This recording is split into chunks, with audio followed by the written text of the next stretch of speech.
o may ipinagagawa ba kasi yung nanay yun yung sinasabi. Oo nga daw. Kung training, bahagi ba ito ng training? Sanction ba ito ng university? Oo. Alamin po natin mula sa Public Information Officer ng Aurora Police Provincial Office, si Police Major Lorena Bautista. Ma'am, magandang umaga po. Doris at Robert sa Tandem ng Bayan. Good morning, ma'am. Hello, sir. Magandang umaga po, Sir Ma'am Doris at Sir Mon. Opo. Ma'am, pakibigyan nyo lang kami ng update. Meron na ba kayo nakuha na mga update? Kasi ang dami na po natin nakikita, pati sa social media. Iba-ibang version Ang daming version. Samantalang ang pamilya ay naghihinagpis dahil wala pang malinaw na opisyal na announcement kung ano po talaga ang punot dulo ng trahedya na ito. Ay, yes, ma'am. Ang ating pong mga varsity players ay nagkaroon niya po ng team building activities dito po sa isang resort sa Dipakulaw, Aurora, na kung saan noong June 8 ay sa kasamang palad ay nalunod nga po ang biktima na si Rene at si Divine. So sa update po, kahapon po ay nagkaroon na po ng case conference which was presided by our acting provincial director, Police Colonel Percival Pineda. At ang nag-attend po dito ay ang Chief of Police ng Dipakulaw, team leader po ng Aurora Forensic Provincial Forensic Unit, Regional Forensic Unit 3, DIDG, and agent in charge sa Aurora District Office po ng NBI. At nagkaroon na rin po sila ng the CIDG as well as the NBI conducted ocular inspection po doon sa lugar ng pinangyarihan ng insidente. Opo, ma'am. Pero sa ano yung ating ang tawag doon, mapipinpoint? Opo, after the investigation, Oo. ano po ang malinaw na dahilan ng pagkalunod nitong dalawa, Major? So yung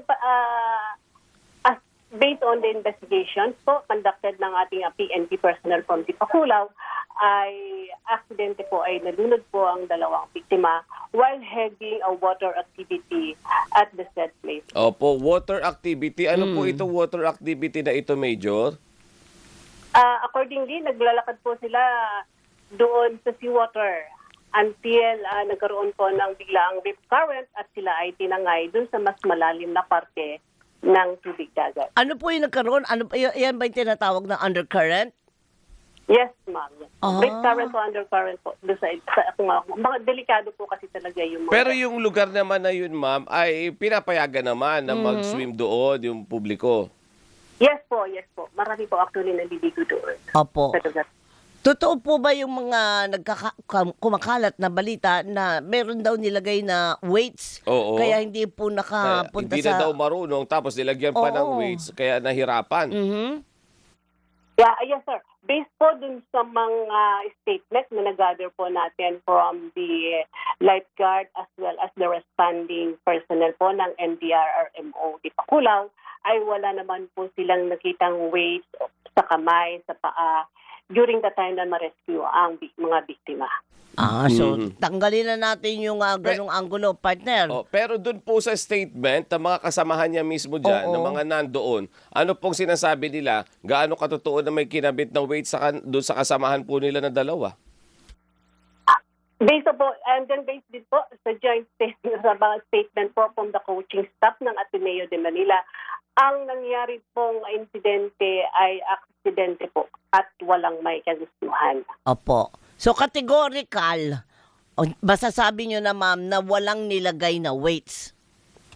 Yes, sir. Yes, ma'am.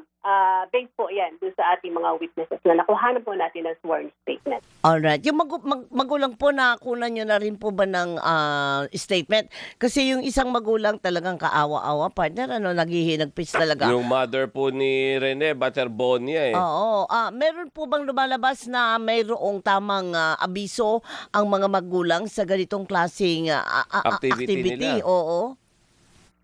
Yes, ma'am. Regarding po, halimbawa may mga incident, may mga activities na ganyan, ang based on po ay the school administration ang nag-aasikaso po ng mga bagay na yun. Okay. So may consent form at meron din, partner, yung waiver. Hindi ko po masasagot yan ma'am, because I am not part of the school administration. Okay. Opo. So, May- sige po, partner. Sa ganito po, based sa sabi ninyo, walang may gusto doon sa nangyari, nalunod lang talaga because biglaan nagkaroon ng malakas na current and so on and so forth. So, ibig pong sabihin, wala bang makakasuhan sa nangyaring ito?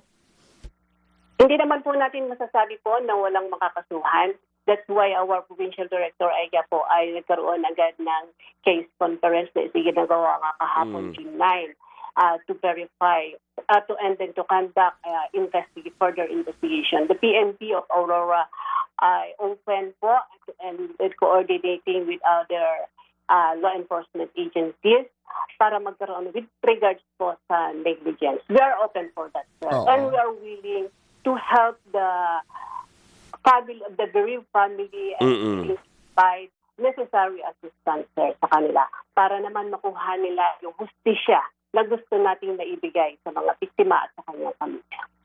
Opo, sa investigasyon po, ipapatawag niyo po ba yung mga pamilya, yung ADMO, kung ano ang kanila ang side nila tungkol dito sa pangyayaring ito? Hindi ko pa masasagot, ma'am, because our provincial director ay siya po ang magbibigay po ng instruction kung paano yung magiging sitwasyon, kung paano yung kanilang gagawing joint investigations to further determine, especially on the part of negligence na sinasabi ko natin. Opo. Major, yung po pagpunta ng group nila, first time po ba ito sa Aurora or several times na po nila na nagagawa naman ito? Hindi ko masasagot, sir, kasi wala po ako information regarding sa mga previous activities po nila. Opo. Yung pong yung site kung saan nangyari po yung aksidente, naka-cordon off na ba? Nakasarado na po ngayon? Wala akong information, ma'am, kung close siya as of now, ma'am. Yung pong mismong pinangyarihan din, ay may utos ba ang PNP Aurora na hindi muna mag-operate pending investigation? Wala pa naman pong binibigay na direktiba po ang aming provincial director with regards on that, sir. May ni-report po ba yung mismong resort kung saan sila nangyari na may mga same incident na nangyari before sa kanila or Dati wala po? pa, oo. Wala po akong information regarding, sir, sa mga previous incidents. Opo. Ma'am, pakibigyan nyo lang kami ng ideya kasi sabi kanina partner Alvin Alchico, napakalayo nitong lugar na ito. At wala po ba talagang malapit-lapit na tertiary hospital para mas napadali sana yung sagip sa kanila? Pardon, ma'am? Gaano po kalayo yung lugar at meron po bang malapit na ospital? Kasi parang partner, hindi ka agad nabigyan ng tamang lunas eh. Yun ang lumalabas ng mga reports po. So, wala po bang malapit na ospital doon sa pinangyarihan? Ang pinakamalapit na ospital, dinala po sila sa AMS. Yun po kasi ang pinakamalapit na hospital po doon sa lugar na pinangyarihan. Saan po yung location doon, ma'am? Oh. Sa Barangay Reserva, Baler, Aurora po. Gaano sa po Baler pa kalayo? siya itinakbo. Oo, gaano kalayo po yung tinakbo nila mula doon sa pinangyarihan, tinakbo doon sa ospital sa Baler Kamo, partner? Gaano kalayo po yun? Ilang minuto ang kinain para sila ay madala doon? Mga 5 to 10 minutes, ma'am. Actually, ma'am, 3:35 p.m. po, bigyan mo kayo ng eksaktong oras na Opo. base po ng Dipakulaw. 3:35 p.m., the body of Rene Clark was recovered from the seawaters by the responders and immediately transported po sa Aurora Memorial Hospital. And then as well as after 10 minutes, the body of Divine Adili was recovered also. 3:47 po ay yung 3:47 po ay dumating, arrive at DMS po yung mga body ng biktima po. Ayun. Bigyan nyo lang din kami na idea. Nung dinala po sila sa ospital, mayroon pa bang pag-asa na mabuhay, na ma-revive? pagdating po dun sa hospital po, ay nagkaroon po na agarang medical intervention and resuscitative efforts po ang ating mga attending physician, but later on they are pronounced dead po. Okay, partner. Bukod po sa kanilang dalawa. Mike, partner. Bukod po doon sa kanilang dalawa, wala naman pa silang kasama na muntika na din, ma'am, na madamay doon. Oo, Sila kasi lang po marami talaga. ba sila? Oo, kung grupo Oo. kasi sila. Wala naman po. Sila lang talaga yung medyo sinawim palad, partner. Ano daw ang ginawa ng mga kasamahan? Kasi isang buong basketball team ito, di ba? Yes, according to the investigators, ma'am, and the responders, ay talagang sila rin po ang tumulong na ma-recover agad at masagip yung po ang ating mga biktima. Ayun, oo. So, yung activity na ginawa ng grupo nila, dyan po sa Aurora, ano po ang utos ngayon ng LGU, even ng PNP? Papayagan ba ulit yung mga ganong activity ng mga basketball group? Sabihin na natin.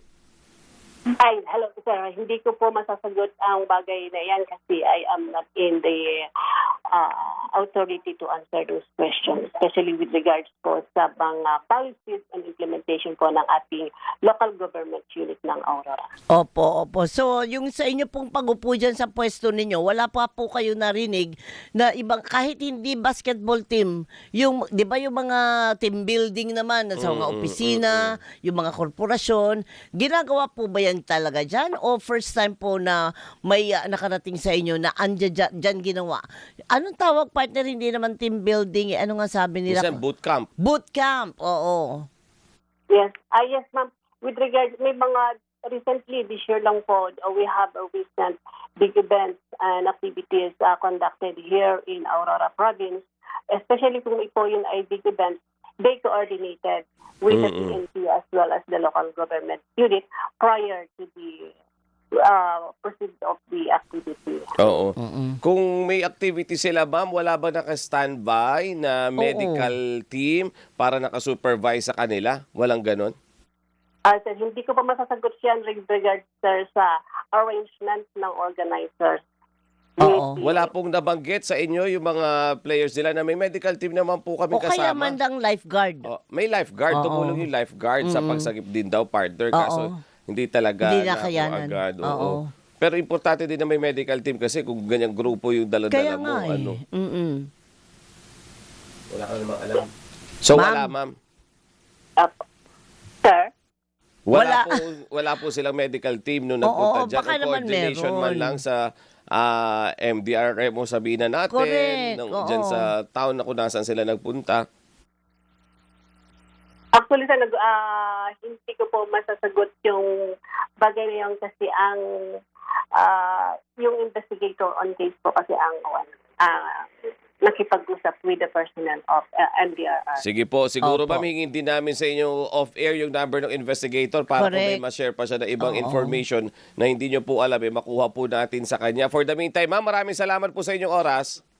Thank you so much, sir. God bless po. Thank si you po. Police Major Lorena Bautista, ang Public Information Officer ng Aurora Police Provincial Office. Ang ate na yun ba, Camille, nagpa-interview na? Baka meron na silang statement o kasi sa dami partner na lumalabas na storya.